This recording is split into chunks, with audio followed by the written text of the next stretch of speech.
네, 요즘 변호사가 3만 명이 넘는다고 하는데요. 어떻게 나쁜 변호사를 좀 알아볼 수 있을까요? 먼저 최악의 사무실이 바로 사무장펌입니다. 변호사가 월급을 주고 사무장을 고용해야 되는데 사무장펌은 사무장이 월급을 변호사한테 주고 변호사를 고용한 거거든요. 이건 완전히 불법입니다. 자격증도 없는 사람이 로펌을 운영한다? 그럼 그 피해가 고스란히 누구한테 가겠습니까? 우리 의뢰인 분들한테 피해가 가는 거거든요. 일반 의뢰인은 정보가 없어서 사무장펌인지 구별하기가 쉽지 않을 것 같은데요. 네, 맞습니다. 이 사무장펌들은 여러 가지 특징이 있거든요. 그래서 여러 가지 정황으로 구별하는 방법밖에 없거든요. 그 특징이 뭔가요? 먼저 법률 상담에 변호사들이 안 들어오는 곳은 일단 의심해야 됩니다. 저희 로펌만 해도 사무장 자체가 없기 때문에 제가 상담에 처음부터 끝까지 도맡아 하거든요. 근데 사무장펌은 사무장이 변호사를 고용을 하는 거기 때문에 이 자격증이 없는 사무장들이 상담에 들어오게 됩니다.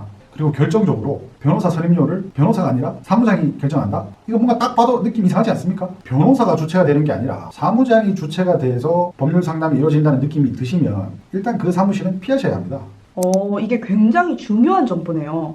혹시 또 다른 특징이 있을까요? 이 사건은 무조건 이긴다. 우리가 하면 무조건 이긴다. 이 사건은 100% 승소다. 아니면 이 사건은 무조건 무죄다. 이 사건은 무조건 무혐의다. 뭐 이런 식으로 단정적으로 이야기하는 사람들은 피해야 됩니다. 제대로 된 변호사라면 절대 이렇게 단정적으로 얘기하지 않고 승소 가능성이 몇 %다? 이렇게 말하지 않습니다. 이거는 사무장들이 말하는 특징이거든요. 이런 것은 무조건 피하셔야 됩니다. 만약 변호사가 그렇게 얘기한다? 그것도 문제가 있는 거예요. 그런데도 피하셔야 됩니다. 그런 변호사도.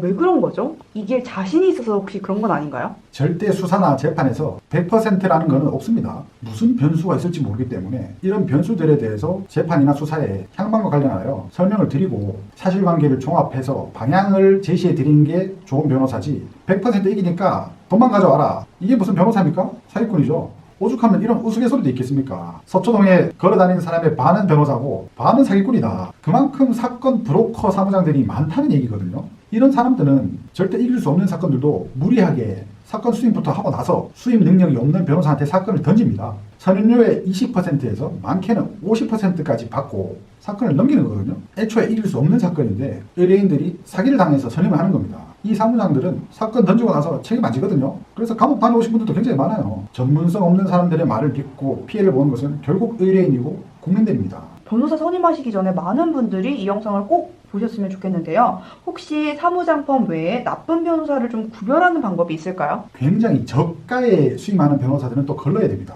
소위 말해서 박리담에 사건 수임을 한다 하거든요. 제가 예를 들어볼게요. 같은 난이도의 사건인데 1,000만 원에 한 건을 수임해서 수행하는 변호사와 100만 원에 10건을 수임해서 수행하는 변호사가 있다고 쳐봅시다. 어느 경우가 더 양질의 서비스를 받겠습니까? 당연히 한 건만 수행해 주시는 분이 더 제 사건을 잘 해주실 것 같아요. 그렇죠. 박리담회로 사건 수임을 하다 보면 사건 하나하나를 잘 챙기지 못하고 기일을 놓친다거나 그런 큰 사고가 결국에는 발생할 수밖에 없습니다. 너무 저가의 사건을 수임하는 것은 문제가 있는 것입니다. 싸다고 좋은 게 아니거든요. 정말 냉정한 이야기지만 우리 싼 게 비지떡이라고 하잖아요. 이 법조 시장에도 저는 똑같이 적용된다고 생각합니다. 다른 변호사들과 똑같은 수임료를 제시를 하면 선임이 안 되기 때문에 굉장히 저가의 수임을 하는 거거든요. 결국 실력차가 있을 수밖에 없는 거죠. 저렴하다고 또 좋은 게 아니네요. 혹시 또 피해야 할 곳이 있을까요? 저는 변호사 선임하시기 전에 법무법인 홈페이지 이런 것도 좀 꼼꼼히 보셨으면 좋겠어요. 내가 상담한 변호사가 법무법인 홈페이지에 올라가 있는지, 학력은 어떻고 또 경력은 어떤지 이런 거를 꼼꼼히 확인해 보시는 게 좋아요. 내가 상담한 변호사가 홈페이지에 없다면 이거 뭔가 의심스럽죠? 징계를 받아서 자격 정지된 변호사일 가능성이 있습니다.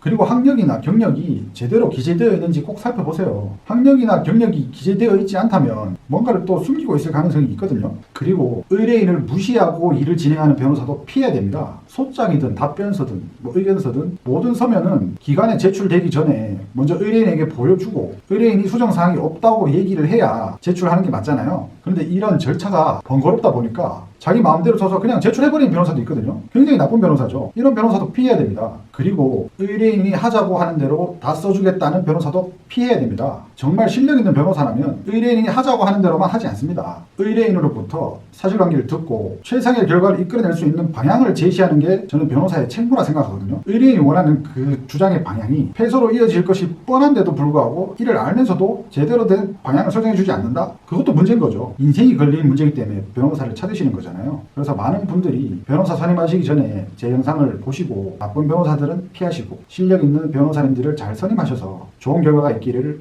저는 개인적으로 바라겠습니다. 감사합니다.